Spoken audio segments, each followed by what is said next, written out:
first, there was no tequila as such. It was a mezcal wine not far from various other beverages that existed in New Spain. Little by little, however, that changed. The gradual change that led to tequila becoming the richest, the most famed elder brother in the mezcal family occurred in the period between the 18th and early 20th centuries. After Mexico's independence, the tequila industry grew, despite domestic and international struggles devastating the country. New companies emerged like the Sauza family tequila and Hacienda de San José del Refugio from the tequila Herradura. Also, the rail brought new, broader markets to these and other distilleries. It's worth mentioning that the first tequila exports were by road. After the Mexican Revolution, tequila began conquering palates at a faster clip. There were several factors behind this unprecedented blossoming. Post-nationalism also made some people renounce cognac in favor of distillates proper to Mexico. Prohibition in the United States from 1920 to 1933 and troop movements deriving from World War II increased a passion for tequila. The golden age of Mexican cinema came simultaneously, in which the lead, the mystical charro, always had a glass or a bottle of tequila at the ready, in good times and bad. That was when tequila established its name. In the 1930s, the song of Cocula was heard everywhere. It says, "From Cocula is the mariachi and from tequila is the mezcal." The mezcal wine from tequila that had gained so many followers over the centuries dropped the qualifier. By the late 20th century, it was ordered simply by its place of origin, like champagne, port, or sherry before it. Tequila's rise to fame continued throughout the economic splendor of the mid-20th century and the accompanying population explosion. The financial crisis of the 80s, far from being detrimental, gave tequila a leg up because many drinkers gave up the whiskey and imported wines and turned their attention to the domestic shelves only to find the treasure that is tequila. By the end of the last millennium, the recognition of the tequila industry, trade liberalization, and the dramatic rise in popularity among female consumers. Such was its success that it led to a years-long scarcity of blue agave at the century's end.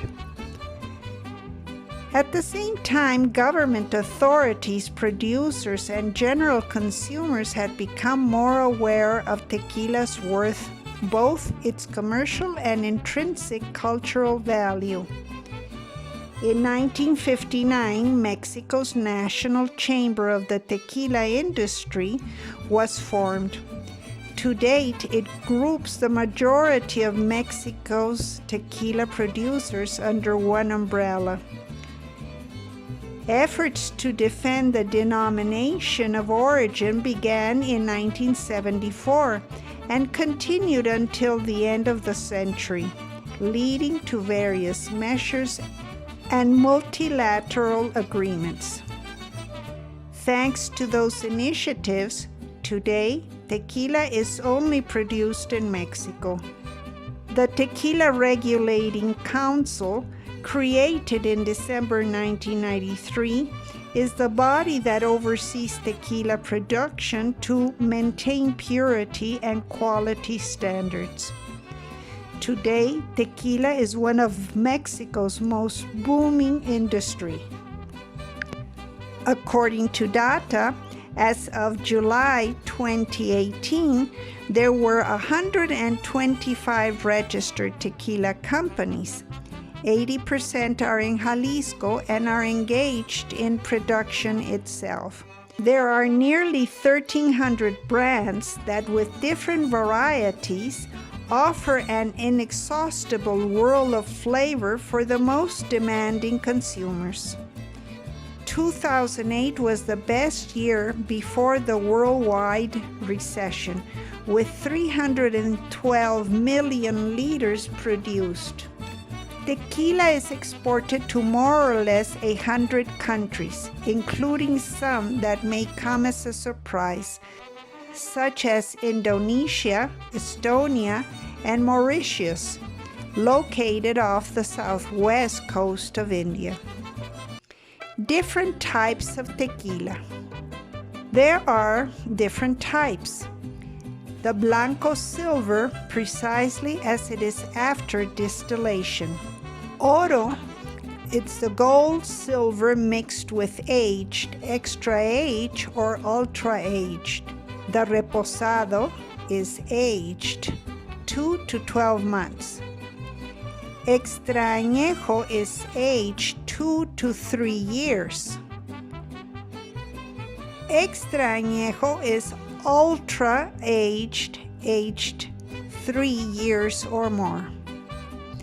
An important fact to know: the good tequila comes from the agave tequila Weber Blue Agave. Many other tequilas are not the real thing if they don't come from the agave azul, and those give a terrible headache.